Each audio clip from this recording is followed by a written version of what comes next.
विक्रम संवाद, विक्रमादित्य, उनके युग तथा भारत विद्या से साक्षात्कार। वृहत्तर भारत।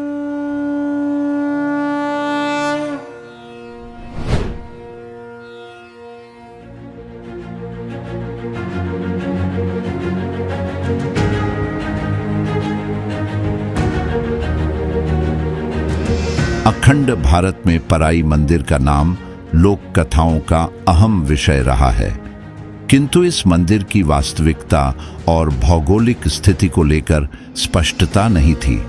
किंतु हाल ही में अखंड भारत में शामिल रहे स्वात घाटी के बारीकोट में हुई पुरातात्विक खुदाई में पराई मंदिर के अवशेष मिले हैं। आजादी के समय पाकिस्तान में शामिल इस क्षेत्र में पराई मंदिर के अवशेषों ने भारतीय सनातन संस्कृति में लोक कथाओं की जीवंतता को प्रमाणित किया है, जिन्हें पीढ़ियों से लोग बस धुंधली यादों में दोहराते आए थे। स्वात घाटी का यह इलाका अपने आप में इतिहास की चलती फिरती पाठशाला रहा है। गंधार कला, बौद्ध सभ्यता, हिंदू शाही संस्कृति, सबकी छाप इस भूमि पर पाई जाती रही है। बारीकोट में मंदिर के अवशेष मिलने के साथ एक बार फिर साबित हो गया कि विभाजन से बहुत पहले यह क्षेत्र अनेक धर्मों और संस्कृतियों का साझा केंद्र रहा है। खुदाई के दौरान जो ढांचा सामने आया, उसमें मंदिर का चबूतरा, पत्थरों पर बारीक नक्काशी, गर्भगृह की चौकोर रूपरेखा और पूजा स्थल के अवशेष स्पष्ट दिखाई दिए। पत्थरों की बनावट और संरचना में गंधार कला की झलक आज भी उतनी ही साफ है। स्थानीय पुरातत्व विभाग में कार्यरत वरिष्ठ पुरातत्वविद डॉक्टर अमान खान इस खोज को बेहद महत्वपूर्ण बताते हैं। उनके शब्दों में, हम जब जमीन की परतें हटाते हैं तो ईंट पत्थर के साथ उन लोगों का जीवन भी सामने आता है जो सदियों पहले यहां सांस लेते थे। इस मंदिर की संरचना बताती है कि यह सिर्फ पूजा का स्थल नहीं, बल्कि स्थानीय समाज और बाहर से आने वाले यात्रियों का मिलन बिंदु रहा होगा। यह खोज एक बार फिर इस क्षेत्र की साझा सांस्कृतिक विरासत को रेखांकित करती है। डॉक्टर खान बताते हैं कि मंदिर के आसपास के गांवों में एक पुरानी लोक कथा पीढ़ियों से सुनाई जाती रही है, पराई मंदिर की कथा। गांव के बुजुर्ग कहते हैं कि पहाड़ी ढलान पर एक ऐसा मंदिर था जिसका नाम कोई नहीं जानता था, क्योंकि वह स्थान उन लोगों से जुड़ा माना जाता था जो दूर से आते थे। दिन में वह स्थान एक साधारण सुनसान चबूतरे जैसा दिखता था, लेकिन रात को अक्सर वहां घंटियों की हल्की हल्की आवाज सुनाई देती थी। किसी की मान्यता थी कि पुराने जमाने में यह मंदिर व्यापारियों, तीर्थ यात्रियों और राह से गुजरने वाले समुदायों के उपयोग में आता था, इसलिए इसे पराई अर्थात बाहरी लोगों का मंदिर कहा जाने लगा। समय के साथ यह कथा लोक विश्वास में घुल गई, लेकिन मंदिर की वास्तविकता मिट्टी में दबती चली गई। आज जब उसी स्थान से गर्भगृह की दीवारें और नक्काशीदार पत्थर बाहर आए हैं, तो यह लोक कथा मानो अपनी खोई हुई सांसें फिर से पा चुकी है। डॉक्टर खान का मानना है कि लोक कथाएं कई बार इतिहास की सबसे विश्वसनीय पगडंडियां होती हैं। वे विनाश, पलायन या समय के उतार चढ़ाव को सरल भाषा में बचाकर रखती हैं। पराई मंदिर की कहानी भी शायद इसी भूमि से गुजरने वाली विविध सभ्यताओं का संकेत थी, जिनका प्रमाण अब वैज्ञानिक खुदाई से सामने आया है। मंदिर के अध्ययन का प्रारंभिक दौर अभी जारी है। संरक्षण दल नाजुक पत्थरों को स्थिर कर रहा है और संरचना को क्षरण से बचाने की प्रक्रिया शुरू कर दी गई है। जल्द ही मिट्टी के नमूनों का रासायनिक परीक्षण और कार्बन डेटिंग भी की जाएगी ताकि मंदिर की सटीक आयु और उसके स्थापत्य काल का वैज्ञानिक निर्धारण हो सके। इन अवशेषों का महत्व पुरातत्व से कहीं अधिक व्यापक है। यह खोज राजनीति की सीमाओं से परे एक साझा अतीत की याद दिलाती है, एक ऐसा अतीत जिसमें संस्कृति, व्यापार और आस्था का प्रवाह नदियों की तरह निर्बाध चलता था। इतिहास की यही परतें हमें यह भी बताती हैं कि सभ्यताएं मिटती नहीं, बस काल के प्रवाह में दब जाती हैं। बारीकोट के पहाड़ों में मिले इस मंदिर के अवशेष सिर्फ टूटे हुए पत्थर नहीं, बल्कि वह स्मृति है जो बताती हैं कि हमारी जड़ें बहुत दूर तक फैली हुई हैं, सीमाओं से भी आगे, समय से भी परे।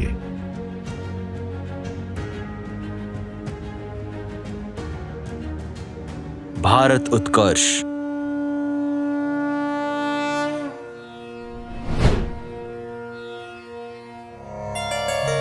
शिवोऽहं शिवोऽहं शिवोऽहं शिवोऽहं चिदानम्। भारतवर्ष के सबसे अनूठे देवस्थानों में भीमाशंकर का नाम प्रमुखता से लिया जाता है। सह्याद्री की पर्वतमाला के घने, वर्षाभारित और रहस्यमय जंगलों के बीच भीमाशंकर ज्योतिर्लिंग केवल एक धार्मिक तीर्थ नहीं, बल्कि पौराणिक शक्ति, दैवी विजयों और प्राचीन भारतीय अध्यात्म की जीवित अनुभूति है। 12 ज्योतिर्लिंगों में इसका स्थान विशिष्ट इसलिए माना जाता है कि यहाँ शिव का प्रकट होना महज देव आह्वान का परिणाम नहीं, बल्कि दैत्य संहार और धर्म की रक्षा की महागाथा से जुड़ा है। शिव पुराण, कोटि रुद्र संहिता, स्कंद पुराण और लिंग पुराण सभी इस स्थल को उस जगह के रूप में वर्णित करते हैं जहां शिव ने धरा को दैत्य भीमासुर के अत्याचारों से मुक्त करने के लिए प्रचंड रूप धारण किया था।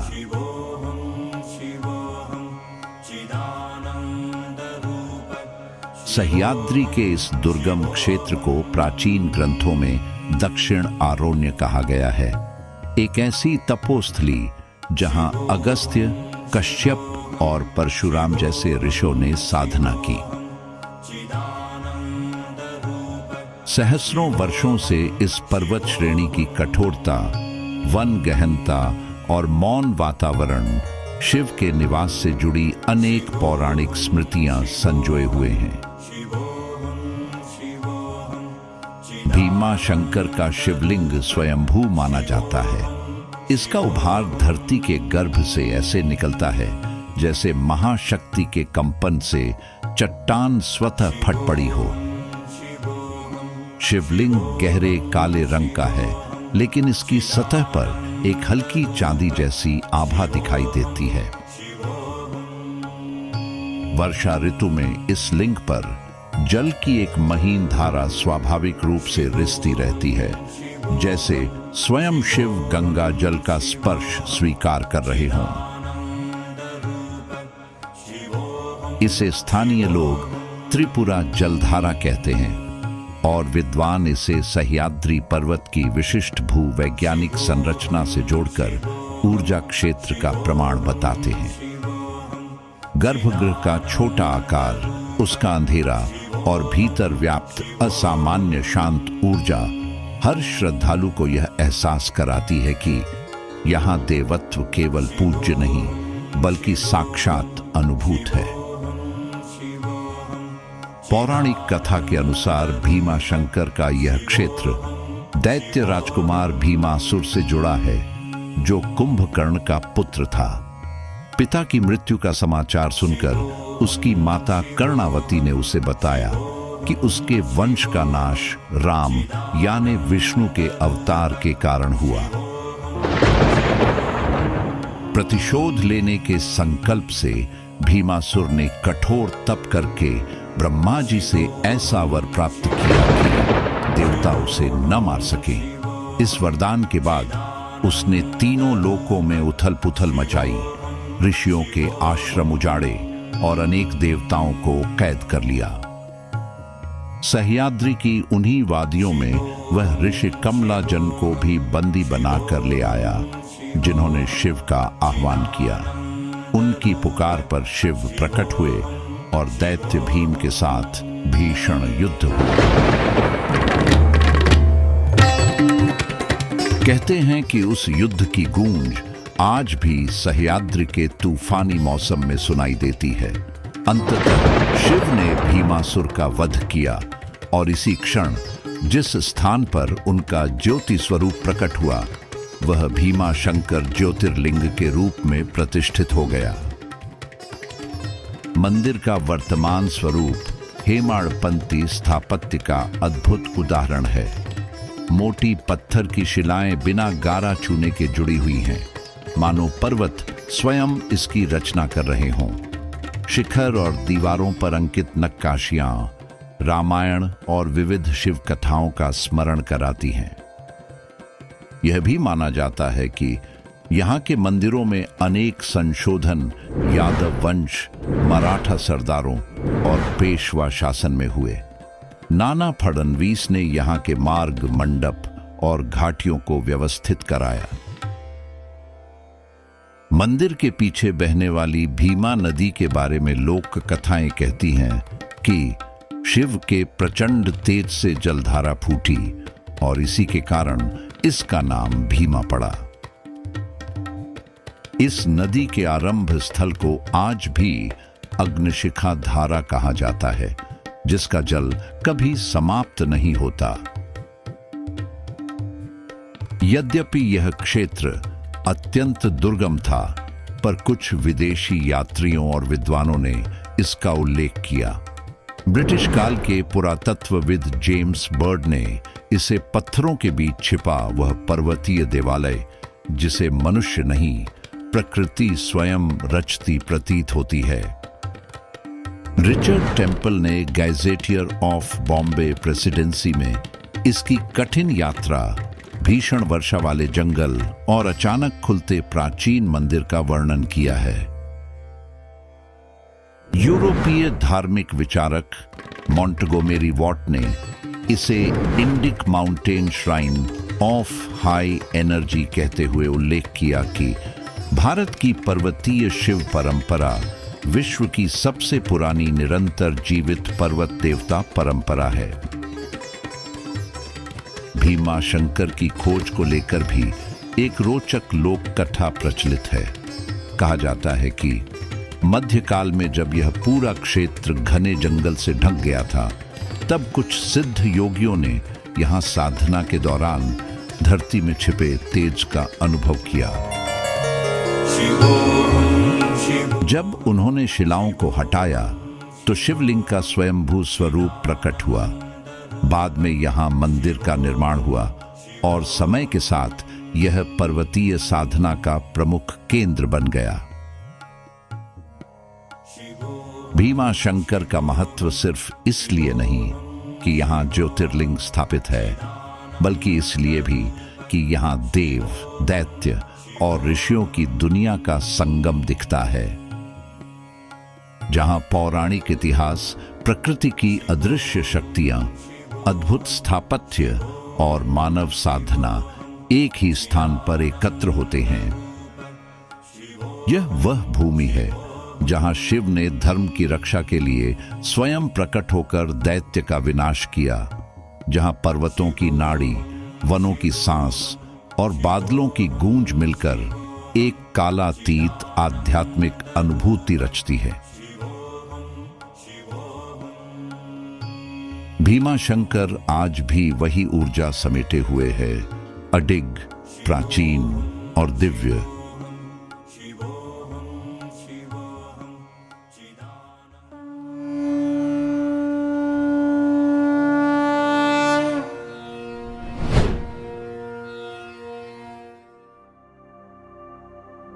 भेलसा मध्य प्रदेश के विदिशा शहर का प्राचीन नाम है।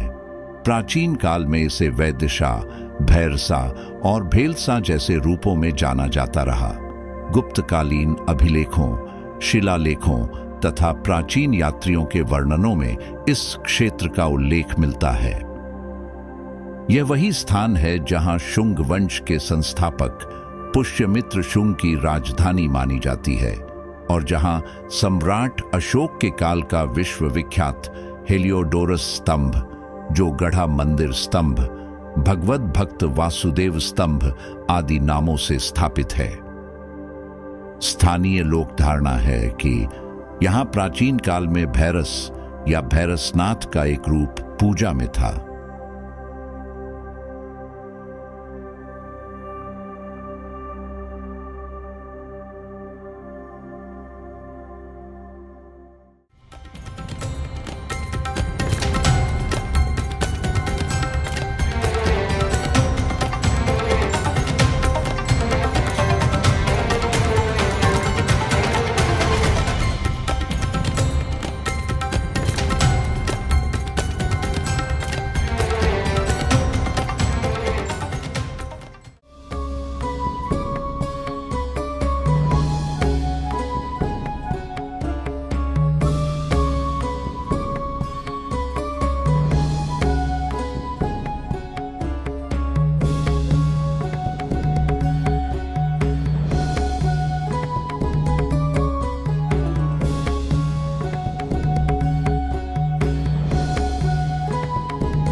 विक्रम संवाद, विक्रमादित्य, उनके युग तथा भारत विद्या से साक्षात्कार।